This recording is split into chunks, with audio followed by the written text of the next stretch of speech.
กราบทักทายสบายดีแหละสวัสดีครับพ่อแม่พี่น้องเนาะบอกว่าจะอยู่ในประเทศหรือว่าต่างประเทศก็ขอต้อนรับพี่น้องเนาะเข้าสู่สองของบ่าวแพงเราเนื้ออีกคือเก่าคือเดิมเด้อพี่น้องเนาะมื้อนี้เนาะมาพบมาพอกับบ่าวแพงกะอยู่ในป่าในดงสิ้นเก่าสิ้นเคยเด้อพี่น้องเพราะว่ามื้อนี้เนาะเขากะสิพาพี่น้องเฮาไปใส่ร่องพี่น้องร่องก็คือกับดักนกหั่นแหละพี่น้องเพราะว่ามันเป็นวิถีชีวิตของชาวบ้านชนเผ่าขมุเฮาเนาะที่เขาเคยตกทอดกันมาตั้งแต่บูรณาการมาเนาะตั้งแต่สมัยปู่ย่าตายายเฮา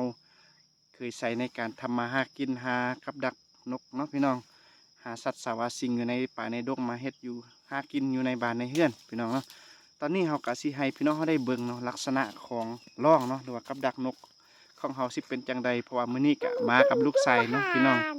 พาลูกชายมาใส่กับดักนกพี่น้องแล้วก็ตอนนี้กะสิให้พี่น้องเฮาได้เบิ่งเนาะกับดักหรือว่าลองของเฮาสิเป็นจังใดกะสิให้เบิ่งนำกันเลยพี่น้อง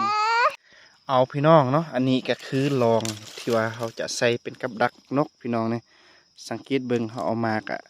ซาปลายล่างพี่น้องเนาะซาปลายล่างเนาะเฮาเอามาแล้วก็ตอนนี้เฮากะสิให้พี่น้องเฮาได้เบิ่งบอลเฮาจะใส่พี่น้องเมื่อเฮามาฮอดบอลที่ว่ามันเหมาะแก่การใส่ลอกหรือว่าวางกับดักเนาะเฮากะสิอนามัยให้มันเป่าเปลี่ยนเนาะหลังจากนั้นพี่น้องเฮากะสิเอาอันนี้ก็คือตัวนอนไม้ไผ่พี่น้องเนาะภาษาไทยเอิ้นว่าตัวนอนไม้ไผ่ภาษาลาวเขาเอิ้นว่าตัวแม่เนาะเฮาก็จะเสียบใส่เนาะแล้วก็เฮาก็จะเตรียมเอาไม้มาปักใส่เนาะเพื่อใส่ร่องพี่น้องแล้วก็ตอนนี้เฮาก็สิวางกับดักของเฮาเลยเนาะว่าแล้วเฮาสิให้เฮาพี่น้องเฮาได้เบิ่งเนาะเวลาเฮาใส่ร่องมันสิเป็นจังใดเนาะก็สิให้เบิ่งน้ำกันเลยพี่น้อง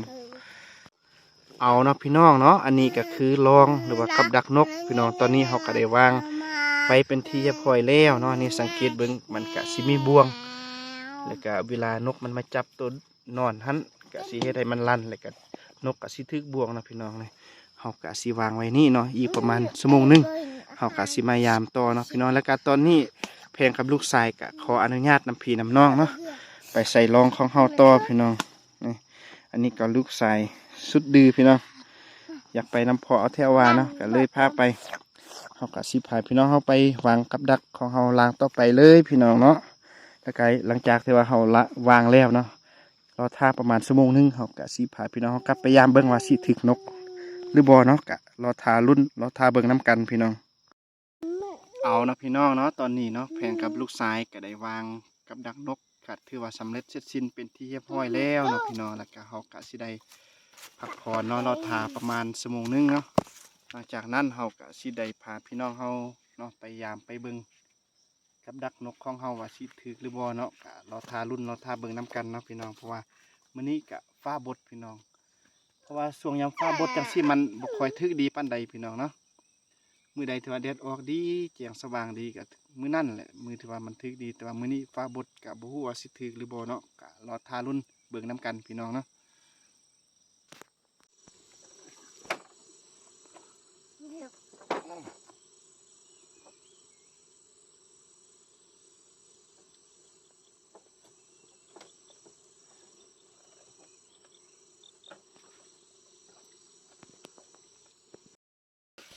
เอาเนาะพี่น้องเนาะตอนนี้กะหอดเวลานาทีเนาะที่ว่าเขารอคอยกะที่ว่าหอดชั่วโมงกว่าเนาะเขากะสิพาพี่น้องเขาเนาะไปเบิ่งไปเยี่ยมไปยามเบิ่งลองหรือว่ากับดักนกของเขาเนาะ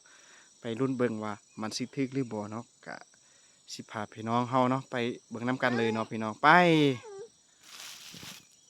เอาแล้วพี่น้องเนาะลางนี้ลางแรกแยกมันหลังจากที่เขาวางไว้ในชั่วโมงนึงมาเบิ่งกะถึกตัวนึงแล้วพี่น้องนี่คักพี่น้องปีงนกแสบปีงนกถึกกับดักเรียบร้อย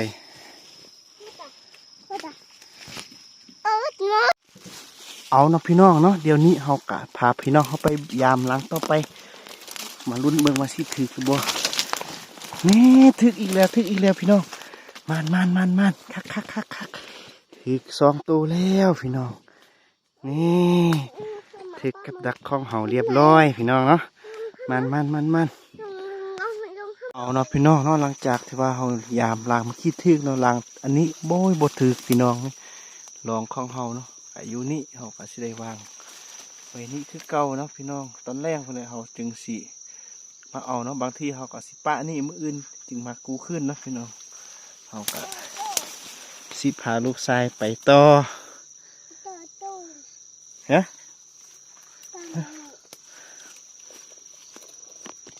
ตอนนี้เนาะแพงกับลูกชายกะพากันย่างเลาะเบิ่งเนาะแต่ละล่างไปว่าสิถือคือบ่เนาะเขาก็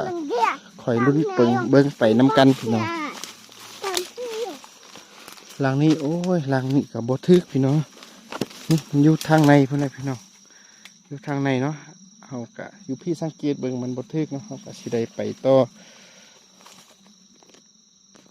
อันนี้เนาะพี่น้องมันก็คือวิถีชีวิตของชนเผ่ากะมุพี่น้องเขาก็พาลูกชายไปเบิ่งไปยามเบิ่งเนาะเพราะว่าต่อไปอนาคตนะลูกชายก็สิต้องได้รู้วิธีการทำมาหากินจังซี่พี่น้องเอาล่างนั้นก็บ่ทึกพี่น้องเนาะกลับนอนกลับป้าพี่น้องเนาะล่างนี้จักมันเป็นหยังเนาะมันลั่นอยู่แต่ว่ามันบ่ทึกหยังพี่น้องเฮาก็สิได้วางกับดักของเฮาต่อวางปะบนนี้เลย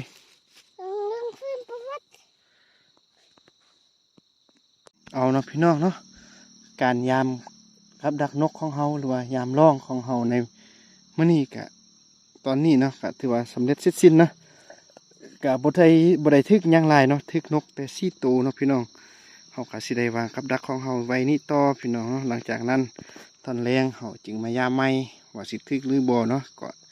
รอท่าลุ้นรอท่าเบิ่งน้ำกันพี่น้องเอาเนาะพี่น้องเนาะหลังจากที่ว่าเฮาใส่กับดักแล้วเนาะเฮาก็รอท้าในชั่วโมงกว่าเนาะหลังจากนั้นเฮาก็มายามก็ได้ทึกนกอยู่ใน4ตัวพี่น้องเนาะพอได้ปิ้งพี่น้องนะแล้วก็รอท่าเบิ่งรอเบิ่งน้ำกันรอบต่อไปสิถือหรือบ่เนาะค่อยเบิ่งน้ำกันพี่น้องก็ได้อยู่ใน4ตัวพี่น้องตอนนี้แพงกับลูกชายก็สิได้พักผ่อนพี่น้องตอนนี้เนาะแพงกับลูกชายก็ได้มาพักผ่อนอยู่ในกระท่อมหรือว่าอยู่ในเทียงให้เทียงส่วนของข้าเจ้าพี่น้องนี่ลูกชายก็ได้นอนพักผ่อนอยู่ในกระท่อมห้างพี่น้องเนาะก็สิได้นอนพักผ่อนอยู่นี่แหละตอนแรกจึงได้มายามแล้วก็สิได้มากู้กับดักของเฮาเนาะจังใดก็รอรุ่นเบิ่งน้ำกันเลยพี่น้องเนาะตอนนี้ก็ขออนุญาตพักผ่อนก่อนเอาเนาะพี่น้องเนาะตอนนี้เนาะหลังจากที่ว่าบ่าวแพงกับลูกชายเนาะพากันไปยามรอบทำอิฐแล้วก็มาเบิ่งรอบที่2รอบที่2เนาะบวกกับรอบทำอิฐทั้งหมดก็ถืออยู่ใน2 3 4 5 6 7 8ถืออยู่ใน8ตัวเนาะพี่น้องเฮาก็สิได้พาลูกชายกลับบ้านก่อนพี่น้องเพราะว่าตอนนี้ลูกชายก็รู้สึกว่าอยากกลับบ้านพี่น้องเนาะเฮาก็สิพาลูกกลับบ้านเพราะว่าเฮาก็ได้ยามแต่2 รอบพี่น้องเนาะ2 รอบก็ถืออยู่ใน8ตัวลูกชายซื้อสานนเนาะพี่น้องก็พาเพิ่นมาใส่ร่องใส่กับดักนกก็ถืออยู่ใน8ตัวสำหรับตอนเช้าเนาะเพราะว่าตอนแรกเขาจึงมายามใหม่เนาะบ่ฮู้ว่าสิถึกหรือบ่ก็ค่อยลุ้นค่อยเบิ่งน้ำกันเนาะแต่สำหรับตอนนี้ก็ถืออยู่ใน8ตัวเขาก็สิได้กลับบ้านกับเพื่อนก่อนพี่น้องเนาะเอาเนาะพี่น้องเนาะตอนนี้ก็ฮอดเวลาตอนแรกแล้วเนาะเขาก็สิพยายามเบิ่งกับดักนกของเฮาหรือว่าลองของเฮาเนาะว่ามันสิถึกนกแล้วหรือบ่เนาะคันว่ามันบ่ถึกเนาะเฮาก็สิกู้คืนเนาะหรือว่าเฮาสิโจ้ไว้หั่นมื้ออื่นเฮาจึงมากู้คืนเนาะเอาเป็นว่าตอนนี้เฮาก็สิพาพี่น้องเฮาไปเบิ่งไปยามเบิ่งเลยว่าสิถึกหรือบ่เนาะพี่น้องเพราะว่าตอนนี้ก็สังเกตเบิ่งเนาะตะเวนก็กำลังสิตกดินเนาะก็เป็นเวลาที่ว่าค่อยค่ำลงแรงแล้วพี่น้องเขาก็สิพาพี่น้องเฮาเนาะไปเบิ่งไปฮอดไปถึงบอนที่ว่าเฮาใส่ร่องก็สิให้พี่น้องเฮาได้เบิ่งเลยว่าสิถึกหรือบ่เนาะเอาเนาะพี่น้องเนาะตอนนี้เฮาก็มาฮอดป่าบอนที่ว่าเฮาใส่ร่องเนาะเพราะว่าในมื้อเช้านี้เฮาก็ใส่มันก็ถึกอยู่ใน8ตัวเนาะสำหรับตอนเช้าที่ว่าเฮาไปยามก็ถึกอยู่ใน8ตัวแล้วก็ตอนนี้เฮาก็สิพาพี่น้องเฮาไปลุ้นเบิ่งว่ามันยังสิถึกคือเก่าบ่หรือว่าบ่ถึกเนาะก็สิพาพี่น้องเฮาไปเบิ่งน้ำกันเลยพี่น้องว่าพี่น้องสังเกตเบิ่งหลังนี้บ่ถึกพี่น้องเนาะมันบ่ถึกเขากะสิวางไว้นี่คือเก่าเอาพี่น้องมาฮอดล่างนี่กะบ่ถึกเนาะเขากะสิวางไว้นี่คือเก่าเนาะส่วนลายมันจะถึกอยู่ในตอนเช้าพี่น้องเนาะ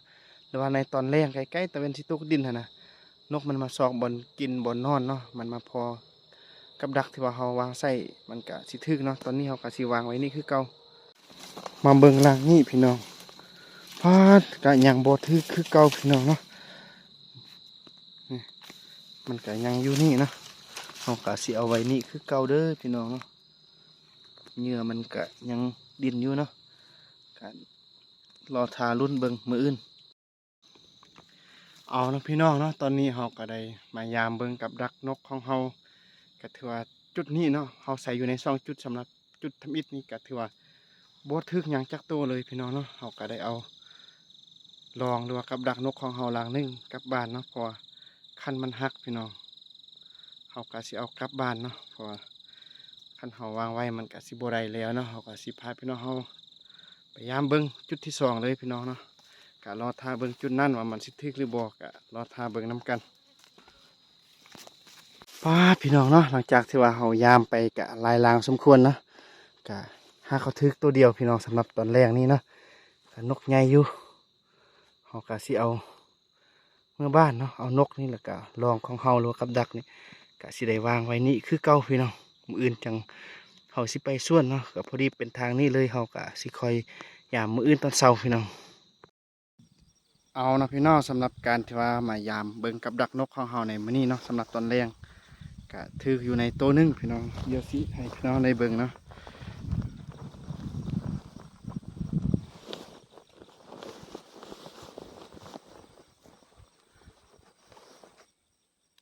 ก็ถืออยู่ในโต๊ะนึงพี่น้องเนาะเพราะว่ามื้อเช้าหันก็ถืออยู่ใน8โต๊ะพี่น้องเนาะถึก8โต๊ะแล้วก็บวกอันนี้โต๊ะนึงก็พอดี9โต๊ะสำหรับในมื้อนี้เนาะมื้ออื่นเฮาก็สิได้มาเยี่ยมมายามเบิ่งใหม่พี่น้องแล้วสุดท้ายนี้พี่น้องเฮาก็ขอฝากซองอีกคือเก่าคือเดิมเด้อพี่น้องเพราะว่าซองของเฮาก็เป็นซองทางที่ว่านำเสนอวิถีชีวิตการทำมาหากินแบบอาศัยธรรมชาติจังซี่นั่นแหละพี่น้องเพราะตอนนี้ก็อยู่ในภาพบรรยากาศที่ว่าตะเวนกำลังสิตกดินเนาะเฮาก็สิพาพี่น้องเฮากลับบ้านกับเพื่อนเนาะพี่น้องและสุดท้ายก็ขอฝากให้พี่น้องเฮาบ่ว่าจะเป็นพี่น้องฝั่งลาวฝั่งไทยแล้วก็พี่น้องต่างแดนเนาะโดยเฉพาะก็สหรัฐอเมริกาบ่แคนาดาเกาหลีญี่ปุ่นต่างๆเนาะที่ว่าได้เห็นคลิปของเฮาก็อย่าลืมกดไลค์กดแชร์กดติดตามซองเพื่อเป็นกำลังใจให้เฮาได้เด้อพี่น้องเนาะพบกันใหม่อยู่ในคลิปหน้าสำหรับมื้อนี้ก็ต้องขอกล่าวคำว่าสบายดี